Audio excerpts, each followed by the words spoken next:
यकीन मानिए middle east में बेहद विध्वंसक युद्ध होने वाला है। ऐसा युद्ध होगा जिसकी कल्पना तक नहीं की जा सकती।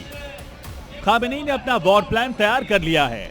अब ट्रंप बातचीत के मोड में नहीं है। अमेरिका की तरफ से फुल एंड फाइनल तैयारी है। इस वक्त पूरी दुनिया की नजर वॉशिंगटन और तेहरान पर टिकी है। ट्रंप और खामेनेई की अगली रणनीति क्या होगी? पहला हमला कौन करेगा? हमला जमीन से होगा या आसमान से? ये कुछ घंटों बाद साफ हो जाएगा।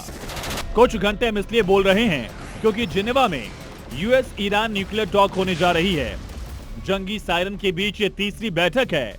जानकार बता रहे हैं अगर बैठक में कोई नतीजा नहीं निकला तो युद्ध ही आखिरी विकल्प होगा।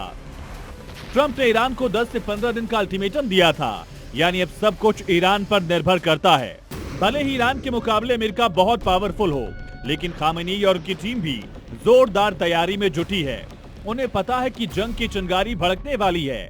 ऐसे में ईरान से एक नई सनसनीखेज रिपोर्ट सामने आई। एक रिपोर्ट के मुताबिक ईरान के सर्वोच्च नेता अयातुल्लाह अली खामेनेई को तेहरान में एक विशेष अंडरग्राउंड शेल्टर में शिफ्ट किया गया।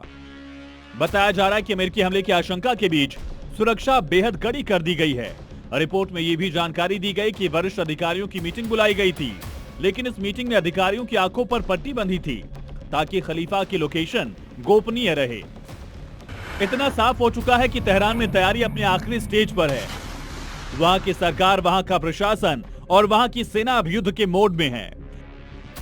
ट्रंप की शर्तों को ईरान 1% मानने को तैयार नहीं है। ईरान अपने न्यूक्लियर प्रोग्राम को लेकर किसी भी तरह का समझौता नहीं चाहता। ईरान अपनी सुरक्षा को सर्वोपरि रखेगा, ये उसने ठान ली है, सौगंध खा ली है। वो ट्रंप के सामने किसी भी हालत में झुकेगा नहीं। ईरान के supreme leader Ayatollah Ali Khamenei यानी खलीफा ने एक आर्टिकल शेयर किया, अमेरिका को सीधी चुनौती दी है। इस आर्टिकल में लिखा, अगर भविष्य में कोई नया संघर्ष हुआ तो सिर्फ सीमित दायरे में नहीं रहेगा, बल्कि कई मोर्चों पर फैलेगा।